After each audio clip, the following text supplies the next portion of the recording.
Amen.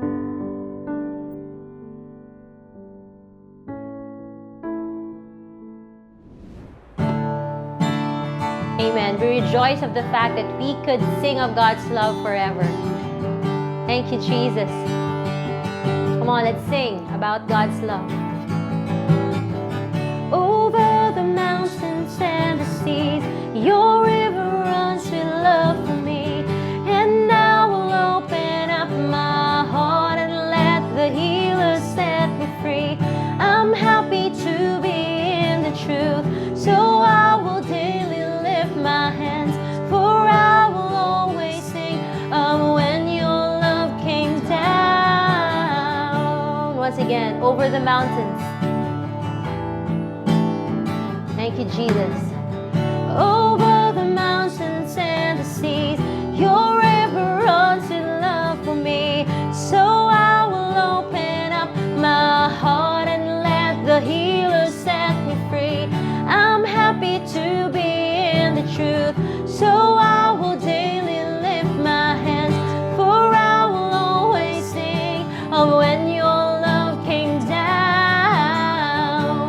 I could sing of your love forever. I could sing of your love forever. I could sing of your love forever. I could sing of your love forever. Over the mountains and the seas, your river runs in love for me. So I will open up my heart and let the healer set me free. I'm happy to be in the truth. Amen. I will daily lift my hands, for I will always sing of when your love came down. I could sing of your love forever. I could sing, Lord, I could sing of your love forever. I could sing of your love forever. I could sing of your love forever. Once again, I could sing of your love forever. Come on, let's sing. I could sing of your love forever. I could sing of your love forever. I could sing of your love forever. And oh, I feel like dancing. It's foolishness, I know, but when the world has seen the light, amen, they will dance with joy like we're dancing now. I could sing of your love forever. We rejoice, Jesus. I could sing of your love forever. I could sing, Lord, I could sing of your love forever. I could sing of your love for the last time. We could sing, Jesus. I could sing of your love forever. I could sing of your love forever. I could sing of your love forever. I could sing of your love forever.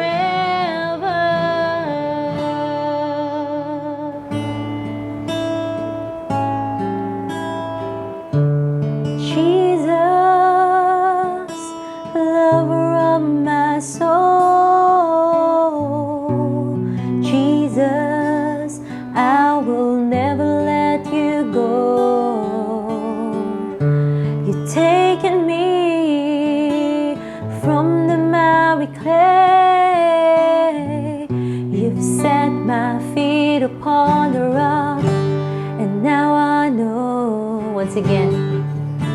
'Cause Jesus, lover of my soul, Jesus, I will never let you go. You've taken me from the miry clay. You've set my feet upon the rock, and now I know I love you. I need you. Though my world may fall, I'll never let you go. My Savior, my closest friend, I will worship you until the very end. Once again, say Jesus. Jesus, oh, lover of my soul. Jesus, I will never let you go. Yes, Lord. You've taken me from the miry clay. You've set my feet upon the rock, and now I know I love you. I need you. Though my world may fall, I'll never let you go. My Savior, my closest friend, I will worship you until the very end. For the last time, Jesus, lover. It's Jesus, lover of my soul. Jesus, I will never let you go. Taking me from the miry clay. You've set my feet upon the rock, and now I know I love you, and I need you. Yes, Jesus. Though my world may fall, I'll never let you go. My Savior, my closest friend, I will worship you until the very end. I love you, I love you, I need you. Though my world may fall, I'll never let you go. My Savior, my closest friend, I will worship you until for the last time. I love you, Lord. I love you, and I need you. Though my world may fall, I'll never let you go. 'Cause my Savior, my closest friend, and I will worship you until the very end.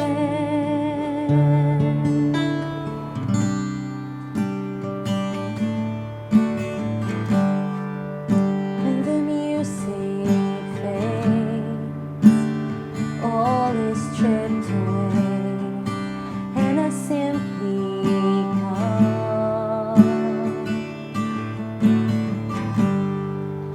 longing just to bring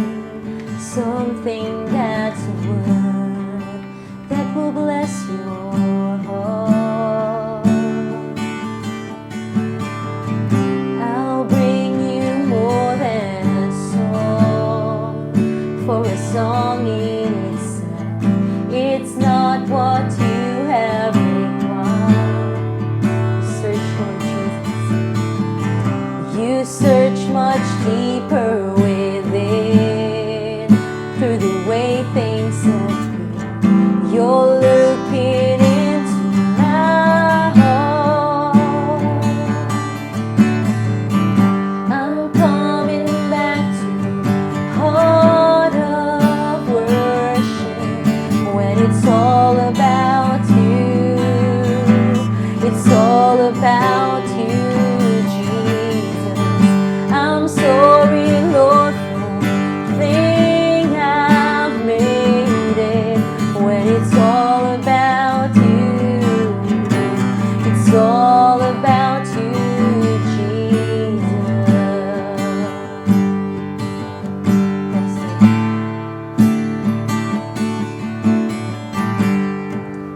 King of endless words, no one could express how much you deserve.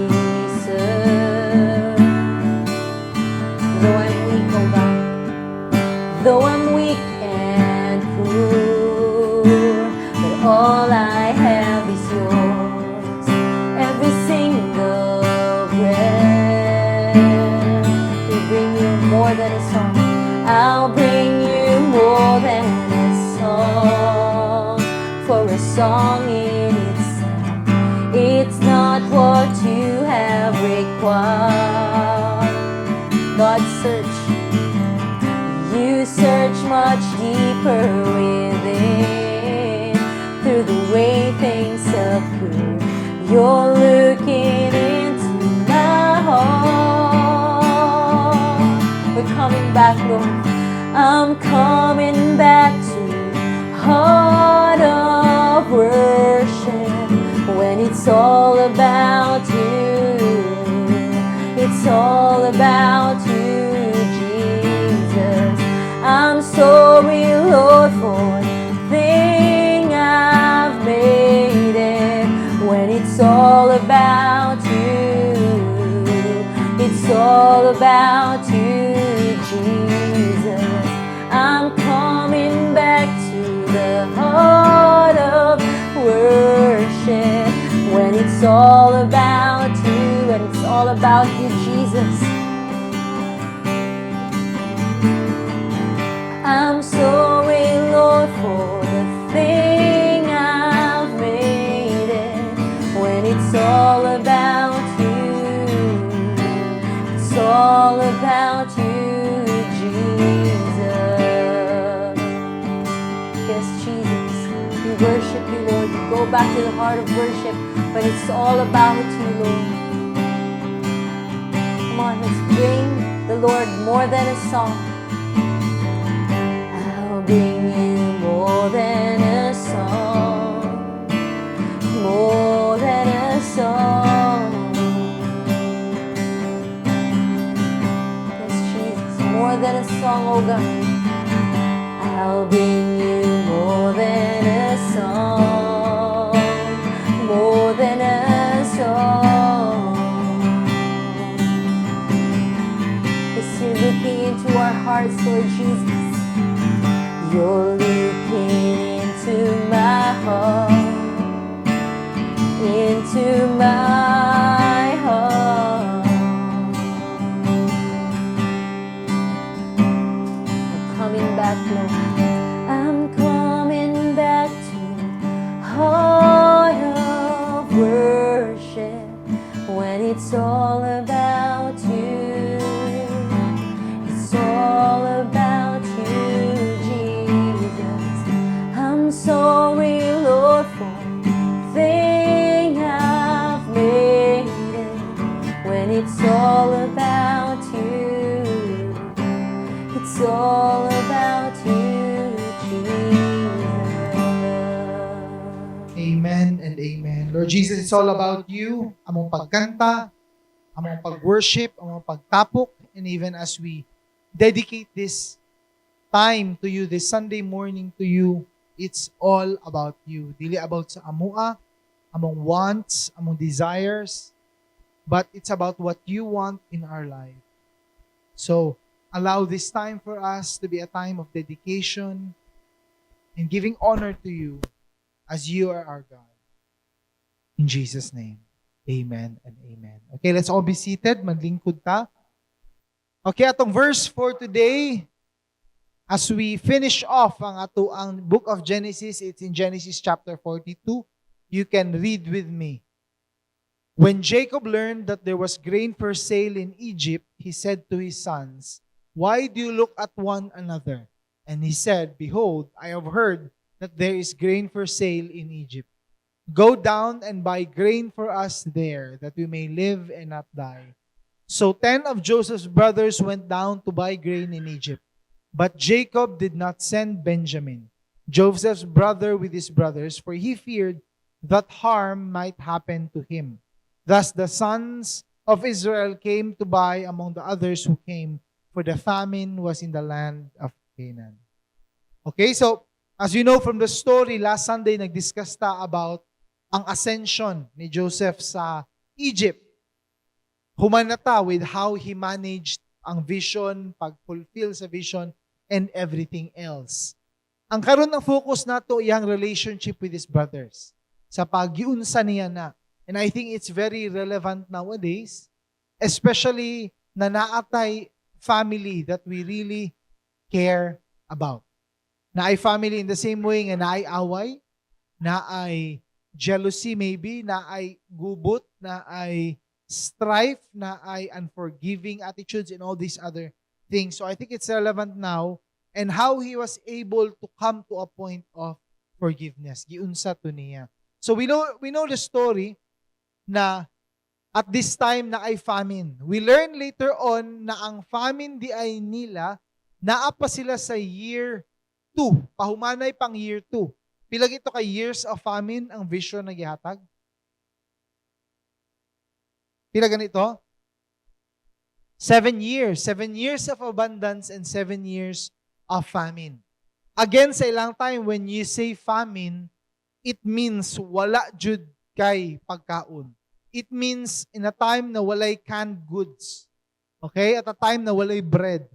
At a time na walay sack of potatoes, noodles, unsa pay mga preserved goods. Even the animals themselves, wala sila mapakaon, so they have to eat the animals. Eh, di man nila mapadayon o pakaon ang animals. So imagine, wala na jud sila choice. And at that point in time, wala na sila mabuhat, they have no option na.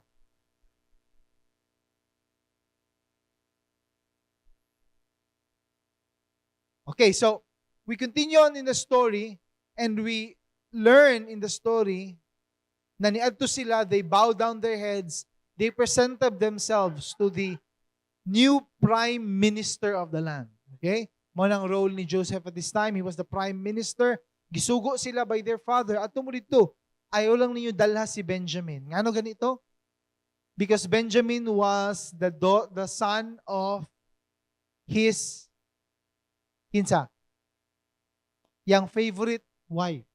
Okay? So, yung favorite wife, nanganak yung favorite wife, duha kabuk si Joseph and si Benjamin.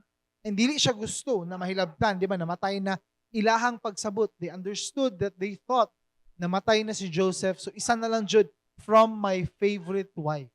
Ayaw lang niyo siya dalha. Okay lang ka mo magkinaunsa, ayaw lang jud ni si Benjamin. Okay? So, bias. Okay, so, moving forward. So, Joseph was governor, of course, ni adto sila. And na-realize niya, it was his brothers who came. Wanted to buy grain. Keep in mind, because of the famine, wala na ilain mapalitan. Sila na lang jud. Again, this was still in year 2. So, napay 5 years na wala sila ilain mapalitan. Where do you come from? Nangutana siya sa mga brothers niya. They said, from the land of Canaan to buy food. And Joseph recognized his brothers. Taan ko pa, mga igsuon ko ni ba? But they did not recognize him. Of course, upaw na siya. He was wearing clothes for an Egyptian. And naana siya mga markings, mga tattoo nila. Dili na siya mailhan. So Joseph remembered the dreams that he had dreamed of them. Okay, naa siya dream, di ba? Giingon niya sa mga igsuon niya. And then he said to them, mga spies mo, you have come to see the nakedness of the land. Okay? So we learn later on unsay purpose nga nung inani dayon ang stance niya. Okay? I also believe na dili ni siya in a sense na he was only testing his brothers. I believe nagakombate gihapon siya in his heart. Na naagihapon, of course, na ay reason why ang pinakauna na verse, pinakauna na part of that verse, before he told them you are spies, first, he remembered the dreams. He remembered the time na gisultian niya mga igsuon niya, mo ni akong dream. He remembered the time how they reacted. He remembered the time how they said na kinsa makatawhan na ka, and that resulted na gibaligya nila si Joseph. He remembered all these things. Muna pasabot aning first part. He remembered ang past. And he said to them, mga spies mo. Okay? So at that point in time, if the strongest man would conclude na yung spies mo, either makulong mo or you are condemned to death. So they tried to reason out. Na dili may mga spies.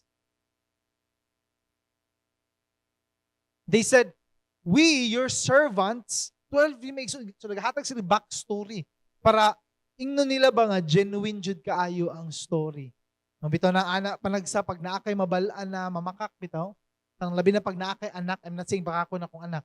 But in general, pag naatay anak, and then as old as we are, we know once kaning mga young people they're telling a lie. So in order to catch them on the lie, you let them tell the backstory, di ba ka? Okay, sugod to sa pinakauna. Sa may nahitabo, asa man kagikan, okay? Asa ka padulong, and then you tell them the story, mag-story sila, and usually mabalaan ni mabakakon because once you tell them, this is actually a common tactic sa una na time sa mga Germans during World War II and World War I, because if they want to extract information from you, dili nila immediately harm or pain. Pabalik-balikon kanila sa story until dili na mag-connect imong story, until dili na tama ang story.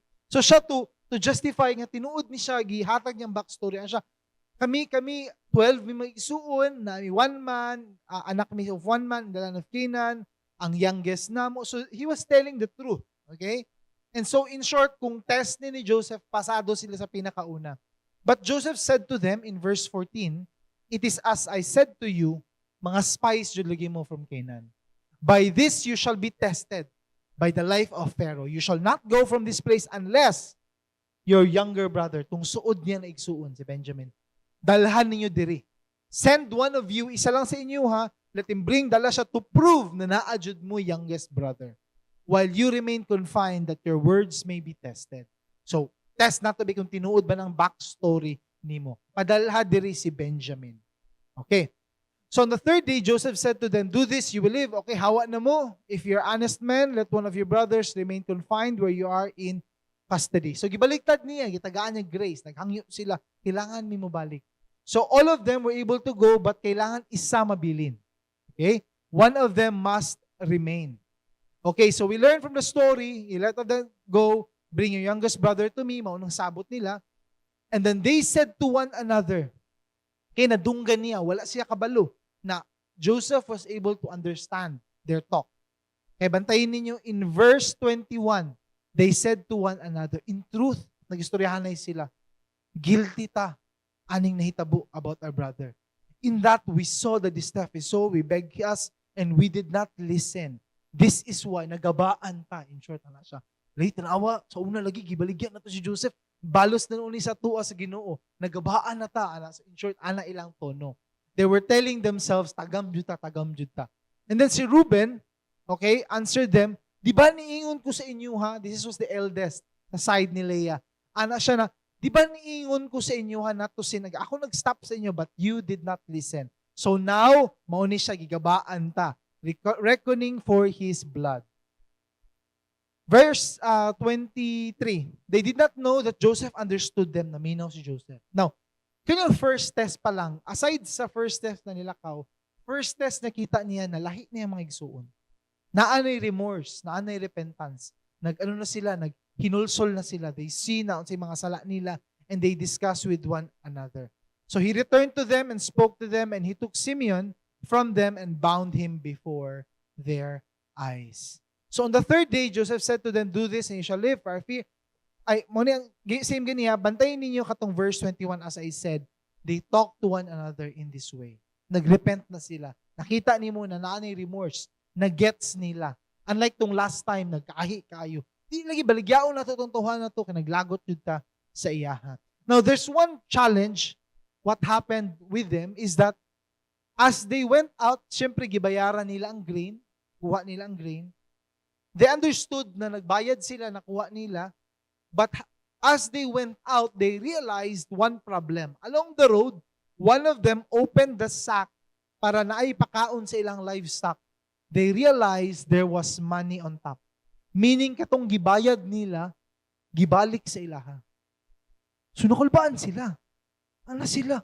Hala, saan na kayo naunaon nila nga nangawat tao, gikuha na to, and then wala na to, gibayran tarong, etc. Nakulbaan na sila. Ana sila patay, dako na kang risk mo, di na dyan takabalik ani. Okay, so, the dilemma was put in purposely. Because in a way, it was a redemption for Joseph. Kay gibayad nila, keep in mind the analogy, gibaligyan nila ilang igsuon so that they would be okay, nakakuha sila kwarta. This time around, nakahawa sila, nakuha nila what they want. Remember na isa igsuon nga nabilin. Ang question, kung igsuon niyo, if same ba mo sa una, same kay Joseph, nga sagdian na lang ninyo na nabaligya na siya dito, or nag-change na ba mo enough na i-rescue ninyo inyong igsuon? Kana ang question dere. And the stakes were higher this time because possibly wanted na ta. Kaya nakuha na to ang grain, wala pa jud ta nakabayad og tarong. Kinaawan ng kwarta diri. So kinsa nagbayad ato? Kulbaan sila all the more. The Bible said nga na-shock sila at that time, namugnaw sila of they realized what had happened. Wala na bayad or nabalik ang kwarta. So when they came to Jacob, their father, gistoryan niya, explain nila what happened. We said to him, we are honest men, mga tarong man mi, we have never been spies. 12 brothers, sons of our father, etc., etc. Explain niya. Now, to make the long story short, ang ilang papa nagsulting, dili ko willing i-give up ninyo si Benjamin. Dili ko willing na ihatag ninyo igsuon. In short, daghan bitaw mo igsuon, okay na tayo, willing na to siya dito. Basta si Benjamin, ayaw ninyo ipadala. Okay, muna iyahang stance. Ayaw ninyo ipadala. But makita nimo, to be fair, ang mga igsuon gusto jud nila i-rescue. Okay? Now, the next chapter, wala sila choice. Nag-spread na ang famine. Okay?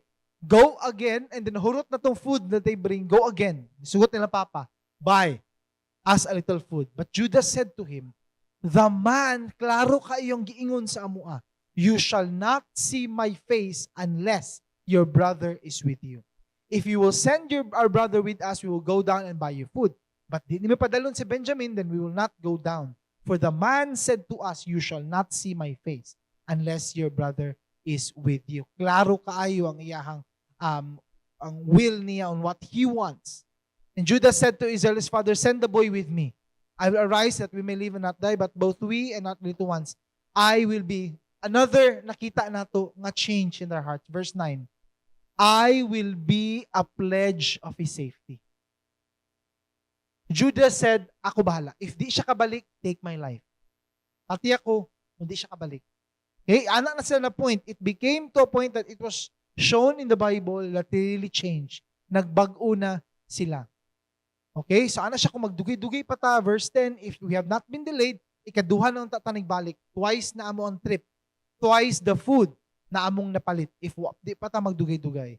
Their father Israel said to them, if it must be so, then do this. Okay? If you remember, this is a backdrop what happened before. You remember the story of Jacob and Esau? Yang technique na, unang tiguang para siya, sa may matabang na ko ani sa ilaha siya. Ani to na ko sa una para ma-convince akong igsuon. Remember ninyo? Nagpadala siya mga gifts. Gitunga niya, padala siya mga gifts, na siya mga gift-prepare.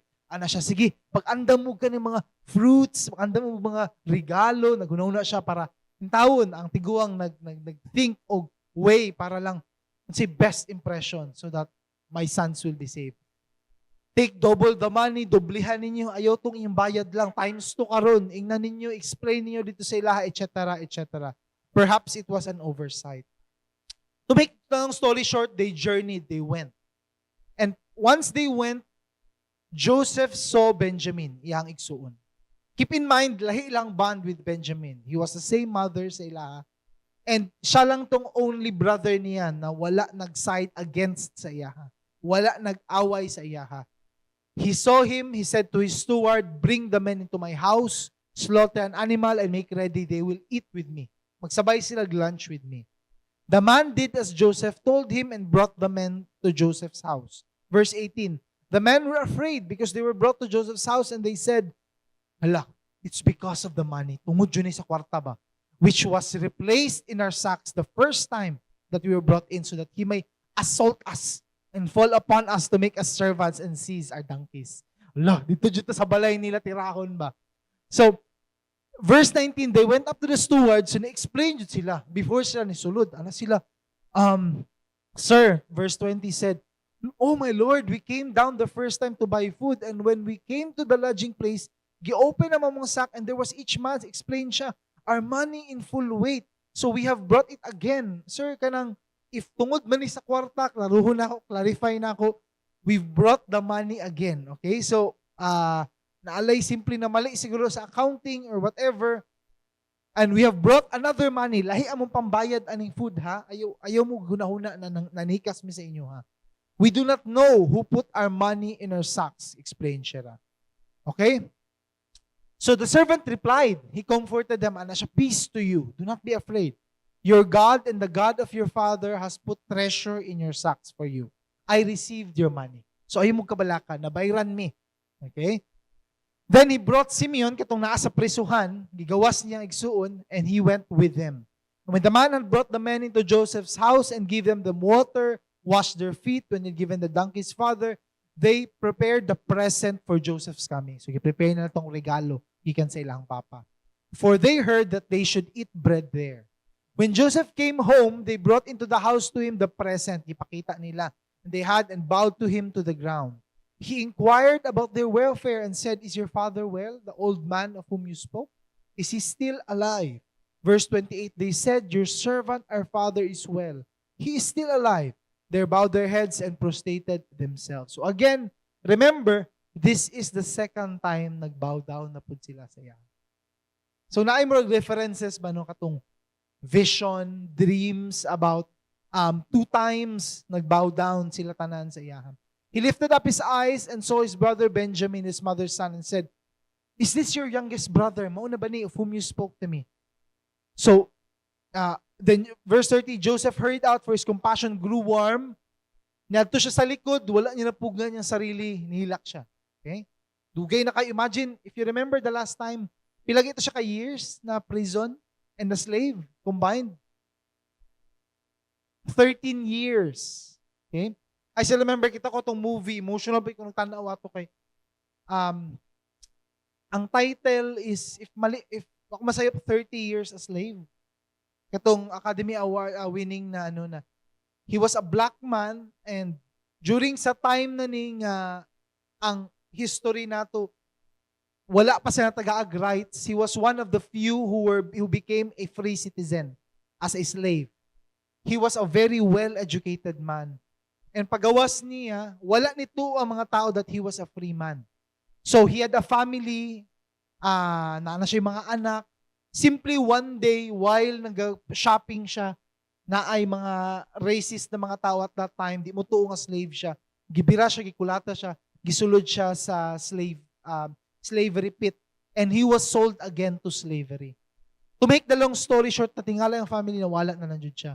And for 30 years, nag-anto siya from one slave master to another slave master, despite gipalit na niya iyang freedom. And simply one day, as he was free, sorry, ginaspoil lang movie, pero dugtaw-taw naman eh. Inyong sala, if ako nagtanaw. He went to his house and simply napay ang wife dito, nanay ang mga apo. Nagsulti na siyang asawa, sorry, nadugayan ko, upalit, ugatas. And in that moment, ma-realize niyo ba, no, ang emotion ba, nindot kay ang emotion, ang acting nila kay, imagine, wala ko sala, 30 years ko nag-antos just to go back to my home. And inala iyang feeling at this time. Hala, naghilak siya. Grabe ni mong, tago, grabe ni mong agony of being in prison, being a slave, and all these things. He wept there, he washed his face and came out. Namarag, wala na hitabo. So, di niya gusto ipakita pa na unsay tinuod. Serve the food. Okay? So, they serve him by himself, them by themselves. Lahi-lahi sila. Keep in mind at this time, dili gusto mga Egyptians makik-associate with the Hebrew people. Why?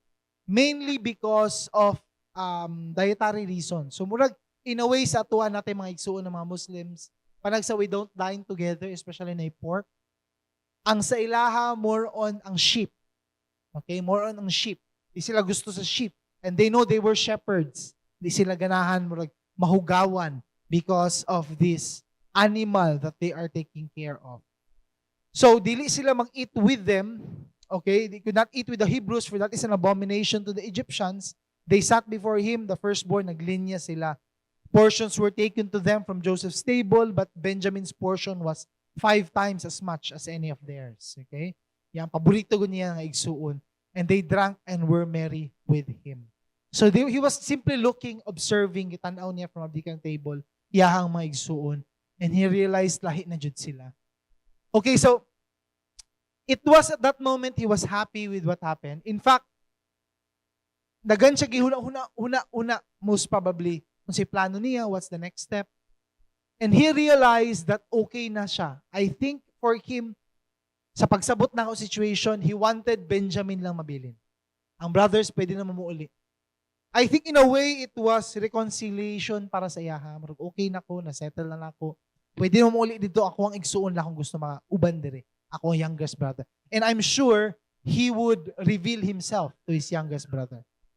So he commanded the steward of his house, ana siya punay lang mga sacks, paulia sila, and then again, ayaw sila pabayara. Ang money, put them in the sack, let them go home, put my cup, but this time, put my cup, akong divination cup, Egyptian cup, sa ilaha per household, naa sila cup, sa atua, in our culture, in each family, labi na sa previous generation, na ay murag Santo Niño, or na ay statue, or na ay murag household na altar, inana sa Egyptians, inana ilaha, more on ang cup, because dito sila mo gamit for ilahang mga spiritual nila na mga activities. So ang silver cup, ibutang dito, and Joseph told him, and it was put in the sack of Benjamin. So paghawa na nila, giapas sila sa steward. Ano sila gitawag mo sa master? Because na-offend siya. Not only na you were given the privilege to dine with him, nangawat pa mo. Siya. No, sila, hala, mi ngawat, di mi kawatan, di mi spice, di pud mi kawatan. Ana, nagpromise sila. Bantay siya na, sure jud ko na mi nangawat. In fact, if you find the cup in any of us, kung kinsa man tong nakitaan, let him be put to death. Ano siya? Sure jud kay siya. Ay, kuya, so good from the oldest to the youngest. Wala. And then suddenly, pag open kay Benjamin, the silver cup was there. Anang hilak sila, kay sila mismo nag-promise that he will be put to death. Not only that, nag-promise pa dyan sila sa papa nila na makauli dyan si Benjamin. So hala, namugnaw sila na unsaon man ni. So it was found in Benjamin's sack. So Judah, naningkamot na Judah, masingwa siya gitawag ni Joseph. Nidagan na lang Judah na siya, please, pasultiya lang ko, I want to say something. Let not your anger burn against us. So gihatag niya ang backstory. We have a father, okay? Aning nahitabo. We have a father, an old man, a young brother, the child of his old age.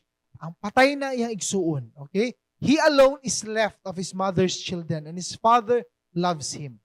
So nigawas na silang bakbak. Paborito na sa among papa. Okay? Then you said to your brothers, bring him down to me that I may say, so we said to my Lord, the boy cannot leave his father. If he should leave his father would die. Okay? So actually, tama yung words ni Judah because si Joseph di niya kaya buhaton na sa iyang papa. And when our father said, go again, buy us a little food, we cannot go down. If our youngest brother goes with us, then we will go down. For we cannot see the man's face. Then your servant, my father, said to us, you know that my wife bore me 2 sons. One left me and said, surely he has been torn to pieces. Okay? So, strategic kayo mga words ni gamit ba? First, siya kabaluan eh. Siya kabalo si Joseph at this time na murag gina-explain about himself. Maunang nabalaan siyang papa nga namatay na among igsuon. And I have never seen him since. If you take this one and harm happens to him, you will bring down my gray hairs in evil to Sheol. Mamatay ko.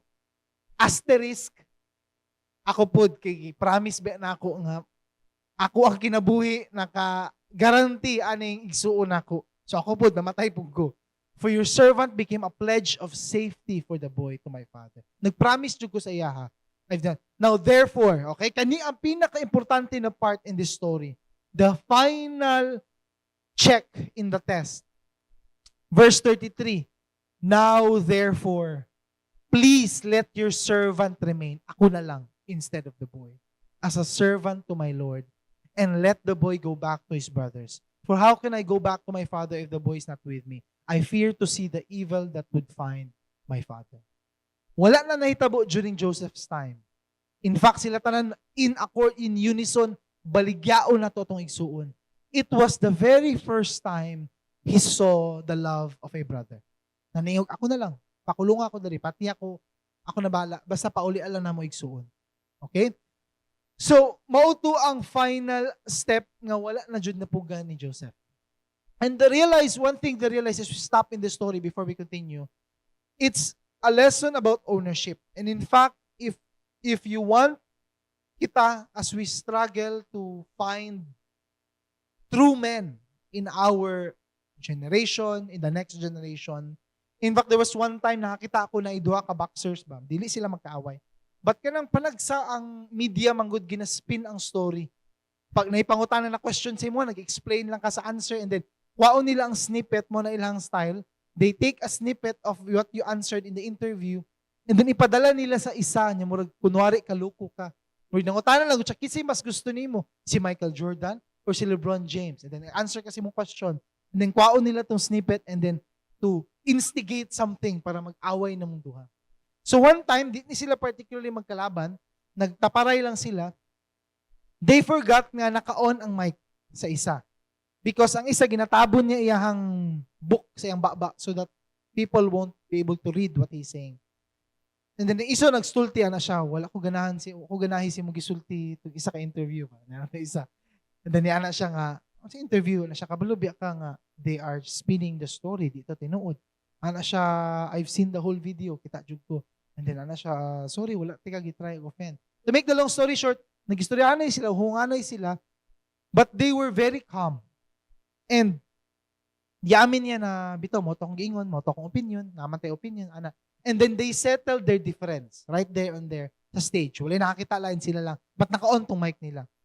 And then I realized, anak ko, if inaani lang unta ang lalaki, and this is a sign of a true man who knows how to ask for sorry, is naa siya ownership. May siya bitaw, sala na ako.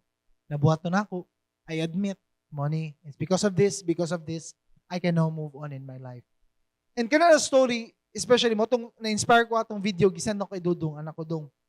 If you are to forgive someone, or you are to a point na somebody must forgive you, or na inani, how a true man should ask for forgiveness. Na-inspire ko that story and I realized inani na hitabo in that story na ang tinuod na pag-sorry, pag-atubang sa isa ka tao to look him in the eye, sulti siya nga, ako ang sala, I admit, and therefore whatever the consequences, it must be put on me.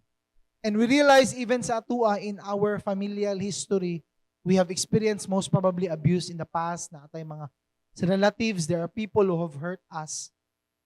And ang growth really comes from taking ownership. Realizing what has happened in the past, mauna to, forgiveness, and I shall move on with my life.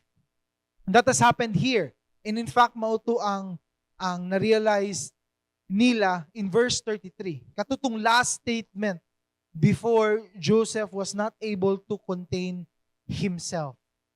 He realized at that point, lahi na ang mga igsuon niya, it was a different set of brothers what happened here. And because of that, he decided, murag same good sa una, in the Garden of Eden, nagtinudluay sila, and they were not able to grow from that. And this time, he revealed himself.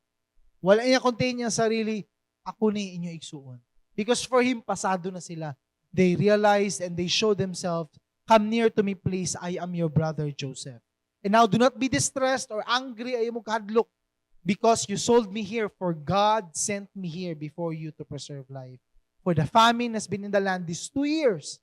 And I tell you, naapay 5 years, in which walay plowing or harvest. And God sent me before you. It was not you who sent me here, but God. He has made me a father to Pharaoh and lord of all his house and ruler over all the land of Egypt. Well, sometimes you ask a question, how can a man truly forgive? And sometimes may ingon bug naalang di tao ng mga butan nga dali lang kay magpasaylo. Okay lang. But what Joseph is teaching us, ang tinuod na forgiving heart of a believer, it's not about the attitude. Basta magpasaylo lang ko. It's about looking at the big picture. Sometimes naami experience in our family nga, especially lahi ang babae lalaki, panagsa na ay mga tao nga makasala sa akua, or na sila'y buhaton nga dili tama. And then, ang babae usually, or at least in my marriage, I'm not speaking sa tanang marriages, ang panagsa, ang mupalit sa away ang babae because they're emotional. Sila, ano siya dapat babantay lang siya, dapat and then palito nilang away. And I learned from this story and I reference to this story, many times, if ever there's something that happened and you look at the big picture, nahitabo to because of a greater purpose, then therefore, it's easier to release forgiveness. Because at the end, when you look at the big picture, it was God who allowed that to happen. And so, forgiveness is not just about a nice heart, but it's about looking at the bigger picture of which God has set in place for us. So niuli sila, to make the long story short, kitawag nila ilang papa and everyone, naminaw ilang papa, they presented themselves to Pharaoh. Okay? And they were given the land of Goshen. It was outside Egypt, same region. They cannot live in the same place because again, they were shepherds. Na sila mga sheep. Dili gusto ang mga Egyptians, ana. Gipalayo sila, gipahawa sila. Dito sila sa pikas na land. I-fast forward na itong story, their father died. And once their father died, nahadlok ang mga igsuon. Ana siya, basin tungod lang kay Papa ba? Di pa ni manimalos si Joseph. Karon wala na si Papa, patay na dyan taan eh.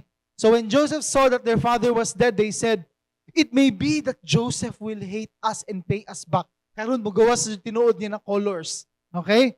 For all the evil that we did to him. So they sent a message to Joseph. Di pa yun sila ang nagpresent, nagpadala sa mensahe, basin pati yun ni Joseph. No? Okay. Siya, your father, ambot lang kung tinuod ni, walay scriptural reference na, tinuod ba ni gisulti sa ilang papa, basin ingon sila, Joseph, niingon si Papa ha, anak si Papa, naghatag siya command sa imuha before he died. Ano siya? Say to Joseph, ingnon daw sa imuha, please forgive the transgression of your brothers and their sin because they did evil to you. Okay? And how please forgive the transgression of the servants of the God of your father. Joseph wept when they spoke to him.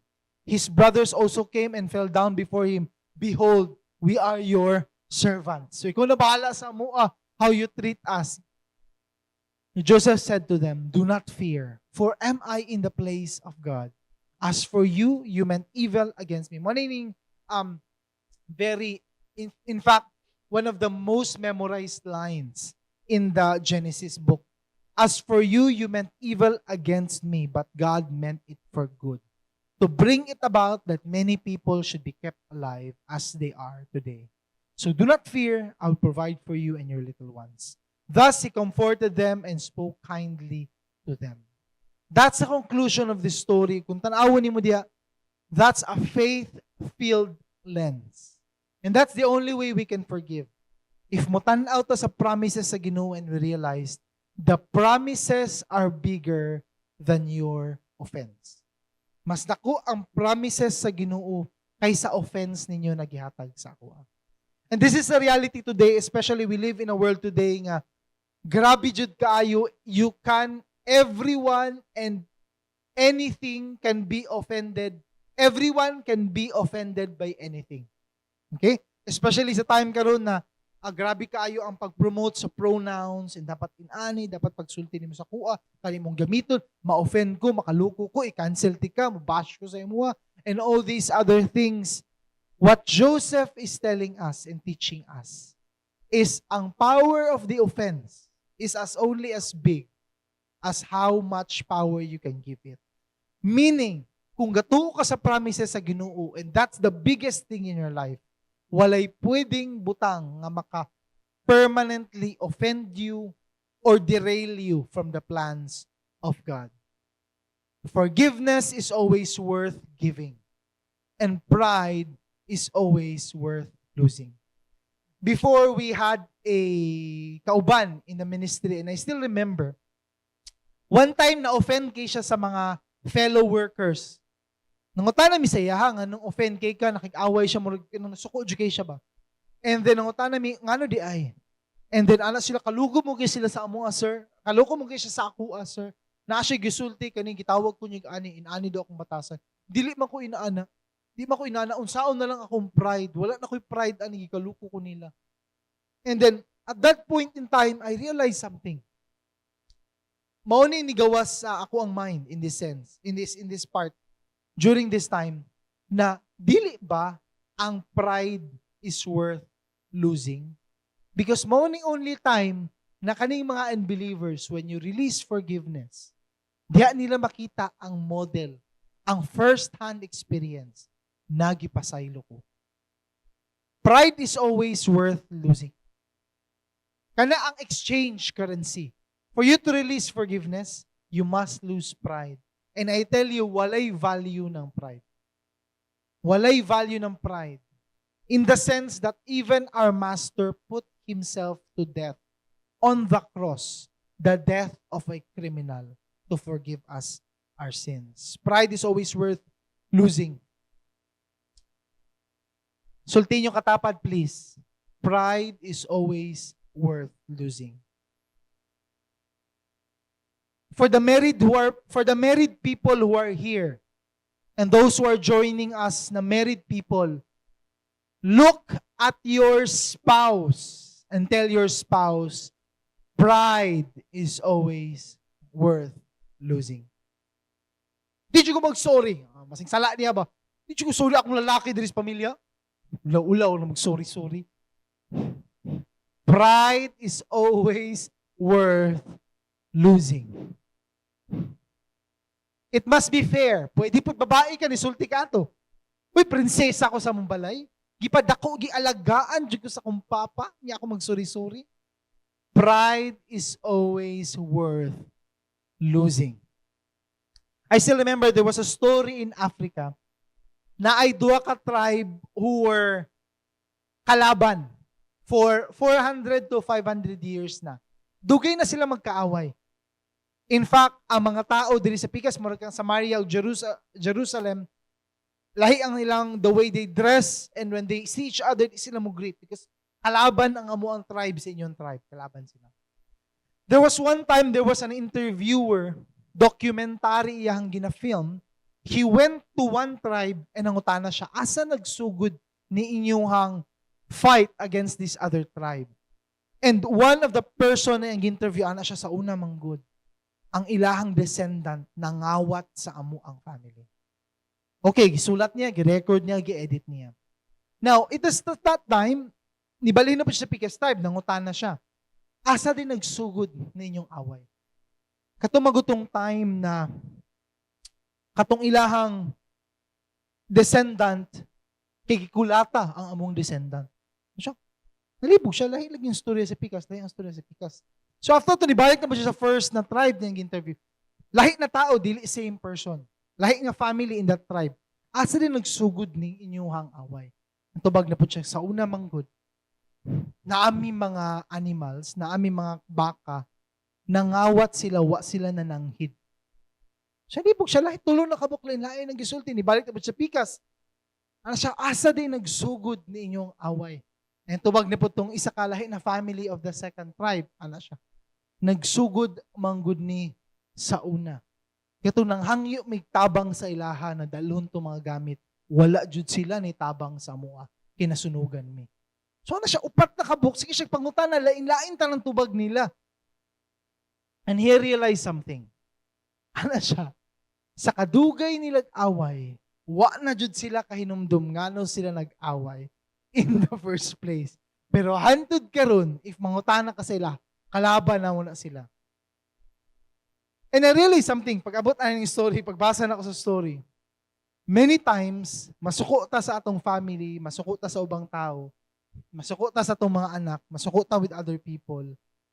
Ang hinungdan dili actually, nga nagsamok-samok sila, nasa insulti sa una, but na ay nahitabo gahapon, na ay nahitabo ganiha, panagsa na ay email, na ay work chat nga, na stress ka, niya pag ingon niya ato, actually okay lang, but suko kayo ka, nag-away na noon mo, nagpasa and pasa and pasa na.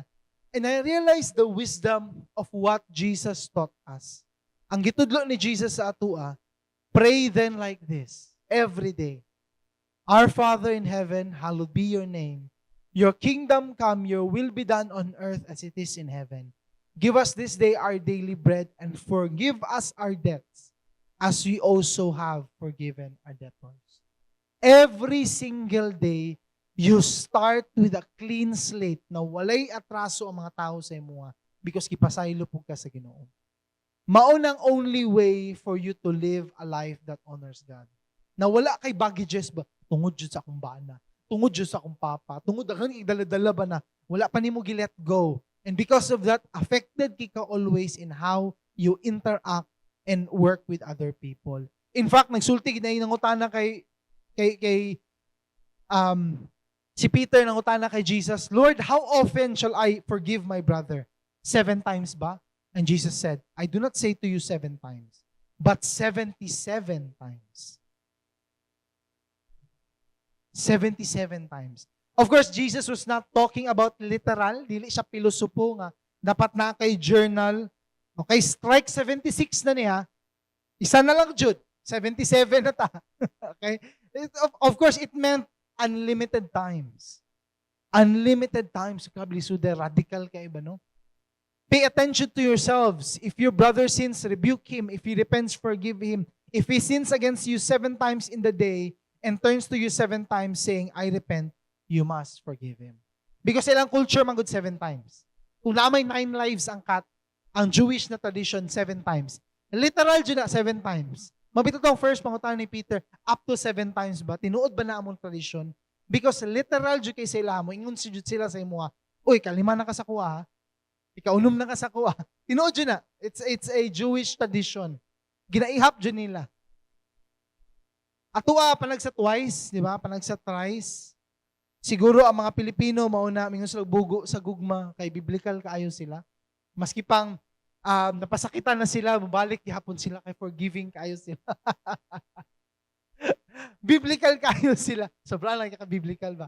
But of course, whenever Jesus would give radical statements, it's an inspiration of essence. Meaning, ang essence nga, ayaw pag-ihap, ikapila na. Meaning, when I talk to you, I do not look at your past sins against me. Mo ang point niya. Hindi ka mo tanaw sa isa katao nga may panitawanan, di ba? Grabe kitang gibuhat niya sa ko last year. Sugta na po niya. Namikil na po siya last month. Naanan po siya giingon last week. Ano, so, mo mind ba, nag-ihap ka. Because what Jesus is saying, if inana ko sa imuha, dugay na ti kagi-condemn. Because as an omnipresent God, an omniscient God, He does not only see your past, but He sees your future. Meaning, kung ihapon niya tanan imong past sins, 165 of them, and then mo ihapad yun sa future, 563 kasala nimo. Daghan kay siya makita, uy, grabe ni tawanan ni. But wala inana na condemnation. So therefore, ikaw pud dili inana. Maunang point of what he is saying. And Jesus embodied that attitude and character as he faced his brothers. I know sa iyong mind, nagadagan mo karon. Of course, naatay gina-balance no logic when it comes to forgiveness. Of course, naatay balance na dili maabot sa harm ay mong forgiveness. Sometimes ang forgiveness, kailangan ka mo hatagamay space para for protection of yourself, for healing, or maybe ang kana na person simply physically abusive or emotionally abusive. But to live a life that honors God and free from any burdens, in our heart palang daan, in our each and every day na prayer. Forgive us our debts, Lord, as we forgive the debts of people nagibutang sa amo. We forgive them as you have forgiven us. Let's bow down our heads. Let's pray. Lord, thank you. Thank you for the reminder. Sometimes, Lord, mo amin mi, ang among prayer, among daily prayer, many times it's only about our needs, not about the needs of others. When I say the needs of others, other people also need our forgiveness. Nakalimot mi, nga kami pod, we have that debt. As we ask forgiveness from you, kami pod, we give forgiveness to others. Sometimes we can be too critical, sometimes we can be too strict. I pray that our lives will be a demonstration of grace. That same way what would happen with Joseph, people will see that in our life. How we release forgiveness, how we show grace, how we love, how we care, and how we look always at the big picture of how bigger the promises are of our God than the offenses of people may give us. We give you thanks and we give you glory in Jesus' name. Amen and amen. As we remember ang ato ang message today, let's think about more of the message while listening and singing this song. In the darkness we were waiting, without hope, without light, till from heaven you came running. There was mercy in your eyes to fulfill the law and prophets. To a virgin came the word from a throne of endless glory to a cradle in the dirt. Let's praise the Father. Praise the Father. Praise the Son. Praise the Spirit. Three in one. God of glory, majesty. Praise forever to the King of Kings. Once again, let's sing. In the darkness, in the darkness, we were waiting, without hope, without light, till from heaven you came running. There was mercy in your eyes. Thank you, Lord. To fulfill the law and prophets, to a virgin came the word from a throne of endless glory to a cradle in the dirt. Praises. Praise the Father, praise the Son, praise the Spirit, three in one. God of glory, majesty, praise forever to the King of Kings. And the morning that you rose, all of heaven held its breath, till that stone was moved for good, for the Lamb had conquered death. And the dead rose from the tombs, and the angels stood in awe, and the souls of all who'd come to the Father are restored. Amen. And the church of Christ was born. Then the Spirit lit the flame, for the gospel truth of all shall not kneel, shall not fade. By His blood and in His name, in His freedom I am free. For the love of Jesus Christ, who has resurrected than me. Amen. Let's praise Jesus. You are worthy, Lord. Let's praise the Father. Praise the Son. Praise the Spirit. Three in one. God of glory, majesty. Praise forever to the King of kings. Once again, praise.